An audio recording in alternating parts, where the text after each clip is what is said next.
Hello students, आज हम फिर आपके सामने हैं फिजिक्स के एक नए टॉपिक के साथ। डियर स्टूडेंट्स, आज अपना जो फिजिक्स का टॉपिक है वो है ऑरस्टेड का प्रयोग। ऑरस्टेड एक डेनिश वैज्ञानिक थे और इनका पूरा नाम था हैंस क्रिश्चियन ऑरस्टेड। इन्होंने एक प्रयोग किया था जो पहला वैज्ञानिक प्रयोग था जिसने यह बताया कि जब किसी चालक तार में विद्युत धारा प्रवाहित होती है तो उसके चारों ओर चुंबकीय प्रभाव होता है।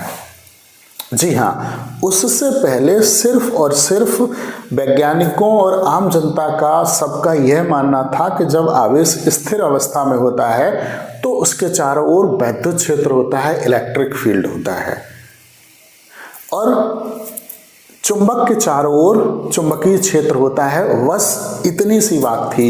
इन्होंने पहली बार यह बताया कि चुंबक के चारों ओर चुंबकीय क्षेत्र होता है, लेकिन जब किसी चालक तार में धारा प्रवाहित करते हैं तो उसके चारों ओर भी चुंबकीय क्षेत्र होता है।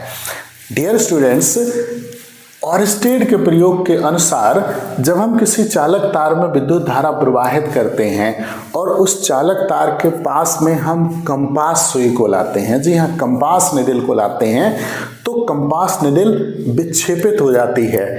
इससे इस बात की पुष्टि होती है कि जब किसी चालक तार में धारा प्रवाहित होती है तो उसके चारों ओर चुंबकीय क्षेत्र होता है। यही वो प्रयोग था जिसने पहली बार वैद्युत और चुंबकत्व के बीच में संबंध स्थापित किए, यानी कि वैद्युत चुंबकत्व के आधार की नींव रखी।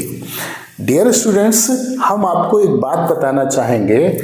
ये जो प्रयोग था ऑरस्टेड का प्रयोग, ये एक संयोगवश हो गया था। ये अपने अन्य प्रयोग कर रहे थे जिसमें दिष्ट धारा प्रवाहित कर रहे थे और उस धारावाही चालक तार, यानी कि ऐसा तार जिसमें विद्युत धारा प्रवाहित हो रही थी, उसके पास में चुंबकीय सुई थी। चुंबकीय सुई विक्षेपित हुई, इनकी नज़र पड़ी, इन्होंने उस प्रयोग को बार बार दोहराया और बाद में इस बात की पुष्टि की कि जब किसी चालक तार में धारा प्रवाहित होती है तो उसके चारों ओर चुंबकीय क्षेत्र उत्पन्न होता है। हम आपको एक बात बताना चाहेंगे, बहुत से विद्यार्थियों को थोड़ा सा कंफ्यूजन रहता है कि आखिरकार ये चुंबकीय सुई होती क्या है। देखिए, हमारे पास ये छोटी सी चुंबकीय सुई है, कंपास निडल जिसको बोलते हैं। इसमें होता क्या है कि जो ये बीच में ब्लैक कलर की दिख रही है सुई, देखिए, ये हकीकत में चुंबक होती है, मैग्नेट, जिसका एक सिरा नॉर्थ और एक सिरा साउथ, और बीच में यह चुंबक एक कीली पे रखी होती है, किसी लिक्विड में या विदाउट लिक्विड। और चूंकि ये हल्की होती है तो चुंबकीय क्षेत्र के प्रभाव में ये विक्षेपित हो जाती है।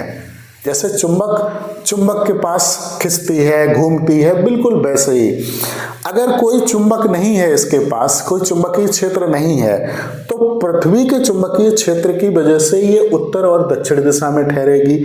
अगर हम इसके पास कोई चुंबक रख दें तो इस चुंबक के चुंबकीय प्रभाव की वजह से विक्षेपित हो जाती है। तो ये होती है कंपास निडल। हम आपको एक बात बताना चाहेंगे कि ये जो प्रयोग है इसको आप इस तरीके से घर पे भी कर सकते हैं। जैसे हमने ये ड्राई सेल ले रखा है और एक ये हमने तार लिया है और ये कंपास सुई हमारे पास है। अगर हम इसको इस तरीके से पकड़ लें, एक एनोड कैथोड को एक तार द्वारा जोड़ दें और इसके पास में अगर हम इस तार को ले जाएं तो ये देखिए, ये कंपास सुई जो है हल्का सा विक्षेपित हो रही है। सेल छोटा है, आप बड़ा वाला ले सकते हैं जो रेडियो में पहले पढ़ते थे।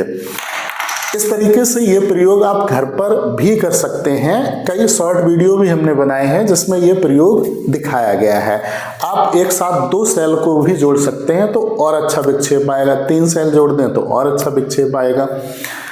तो ये वाला जो प्रयोग है ये सिर्फ और सिर्फ दिष्ट धारा के लिए है कि जब किसी चालक तार में दिष्ट धारा प्रवाहित होती है तो उसके चारों ओर चुंबकीय क्षेत्र होता है। हालांकि जब प्रत्यावर्ती धारा प्रवाहित होती है तो उसके चारों ओर भी चुंबकीय क्षेत्र होता है, लेकिन वो चुंबकीय क्षेत्र जब कैलकुलेट करते हैं तो 0 होता है। लेकिन ऐसा होता नहीं है कि चुंबकीय क्षेत्र नहीं है, चुंबकीय क्षेत्र होता है। हम एक प्रयोग वो वीडियो बनाएंगे जिसमें ये बताएंगे कि प्रत्यावर्ती धारा प्रवाहित होती है तो चालक तार के चारों ओर चुंबकीय क्षेत्र क्यों नहीं सिद्ध हो पाता है।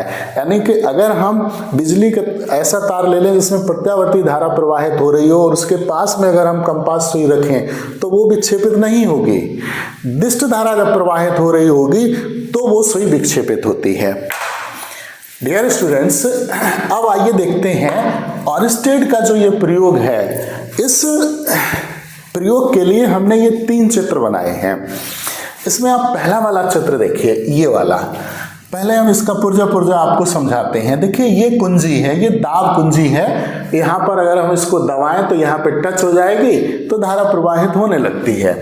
फिलहाल ये टच नहीं है। ये देखिए, ये बैटरी है, यानी कि सेल है। सेल को बैटरी बोल सकते हैं, बैटरी को सेल बोल सकते हैं। सामान्य बोलचाल की भाषा में जब एक ऋण प्लेट होती है, एक धन प्लेट होती है तो सेल बोल देते हैं। बहुत सी ऋण और बहुत से धन प्लेट होती हैं तो उसको बैटरी बोल देते हैं, जबकि ऐसा कुछ नहीं। बैटरी सेल होता है, सेल बैटरी होता है। यहाँ पे देखिए इसकी जो बड़ी वाली लाइन है ये पॉजिटिव, छोटी वाली निगेटिव, ये बैटरी। और ये देखिए जो ब्लू कलर का हमने बनाया है ये है धारावाही चालक तार, यानी कि बिजली का तार। और ये देखिए है कंपास सुई। ये इसमें ये वाला नॉर्थ सिरा है, ये वाला साउथ सिरा, ये हमने लिख भी दिया है, ये चुंबकीय सुई है। डियर स्टूडेंट्स, पहले वाले चित्र में आप देखिए धारा प्रवाहित नहीं हो रही। क्यों? क्योंकि स्विच जो है ऊपर है। ये देखिए धारा प्रवाहित हो ही नहीं रही, सर्किट कंप्लीट है ही नहीं है। जब सर्किट कंप्लीट नहीं तो इसमें धारा प्रवाहित नहीं होगी और चुंबकीय सुई पृथ्वी के चुंबकत्व की वजह से इस तरीके से नॉर्थ और साउथ बनी रहेगी। ये चुंबकीय सुई तार के बिल्कुल पास में रखी, इस पर कोई प्रभाव नहीं पड़ रहा है। अब देखिए दूसरा वाला चित्र देखिए, इसमें क्या है, ये बैटरी है। बड़ी वाली लाइन पॉजिटिव, ये वाली निगेटिव होती ही है। ये एनोड है, ये कैथोड है। और ये देखिए दाब कुंजी। दाब कुंजी को हमने प्रेस करके इससे टच कर दिया। जैसे ही हम इसको टच करेंगे इलेक्ट्रिक सर्किट कंप्लीट हो जाएगा, यानी कि वैद्युत परपथ पूर्ण हो जाएगा। और जैसे ही वैद्युत परपथ पूर्ण होता है, इसके कैथोड से यानी कि ऋण प्लेट से इलेक्ट्रॉन इसके एनोड की ओर चलने लगते हैं, यानी कि धन प्लेट की ओर चलने लगते हैं। और वैद्युत धारा की दिशा इलेक्ट्रॉनों के गति की दिशा के विपरीत मानी जाती है। तो इलेक्ट्रॉन जब इधर से इधर आएंगे तो वैद्युत धारा की दिशा धन सिरे से इसके ऋण सिरे की ओर होगी, इस तरीके से। डियर स्टूडेंट्स, जैसे ही इस स्विच को दबाते हैं इलेक्ट्रिक सर्किट कंप्लीट होता है, तो जो चुंबकीय सुई पहले समांतर थी अब आप देखिए वो एक दिशा में विक्षेपित हो गई। इधर साउथ हो गया, इधर नॉर्थ हो गया। इसमें एक बात और हम बताएं, अगर हम चुंबकीय सुई को थोड़ा दूर करें तो इसका विक्षेप कम हो जाता है। इसके बिल्कुल पास कर दें या तार के ऊपर कर दें तो विक्षेप बढ़ जाता है। इससे इस बात की पुष्टि होती है कि चालक तार के समीप चुंबकीय क्षेत्र अधिक होता है। तीसरे वाले चित्र को देखिए, इसमें हमने क्या किया, धारा की दिशा को बदलने के लिए हमने बैटरी को उल्टा करके जोड़ दिया, बैटरी को पलट दिया। इधर हमने पॉजिटिव कर दिया यानी कि एनोड और इधर निगेटिव कर दिया। और उसके बाद जैसे जब हम कुंजी दबाएंगे तो धारा चूंकि धन सिरे से ऋण सिरे की ओर ही सदैव प्रवाहित होती है, इलेक्ट्रॉनों के गति की विपरीत दिशा में। तो देखिए धारा की दिशा उलट दी, यानी कि धारा अब उल्टी प्रवाहित होने लगी। जैसे ही धारा की दिशा पलटती है, धारा की दिशा विपरीत होती है, चुंबकीय सुई भी विपरीत दिशा में विक्षेपित हो जाती है। पहले आप देखिए इस तरीके से विक्षेपित थी और धारा की दिशा पलटने से चुंबकीय सुई पूर्व के विपरीत दिशा में विक्षेपित हो जाती है। इसमें यह होता है कि अगर हम धारा को बढ़ा दें तो चुंबकीय सुई अधिक विक्षेपित होती है, धारा को कम कर दें तो चुंबकीय सुई कम विक्षेपित होती है। चुंबकीय सुई को अगर हम दूर कर दें तो भी विक्षेप कम हो जाएगा। चुंबकीय सुई को अगर हम तार के नजदीक कर दें या तार के बिल्कुल ऊपर रख दें तो विक्षेप अधिक रहता है। डियर स्टूडेंट्स, यही वो पहला प्रयोग था जिसे वैज्ञानिक हैंस क्रिश्चियन ऑरस्टेड, जो कि डेनिश वैज्ञानिक थे, उन्होंने 1820 में किया था। 1820 में, लगभग आज से 105 वर्ष पहले। अब 2025 है, 1820 में किया था। तो इस प्रयोग से इस बात की पुष्टि हुई थी कि वैद्युत धारा चुंबकीय प्रभाव उत्पन्न करती है। वैद्युत धारा का मतलब आवेश प्रवाह की दर।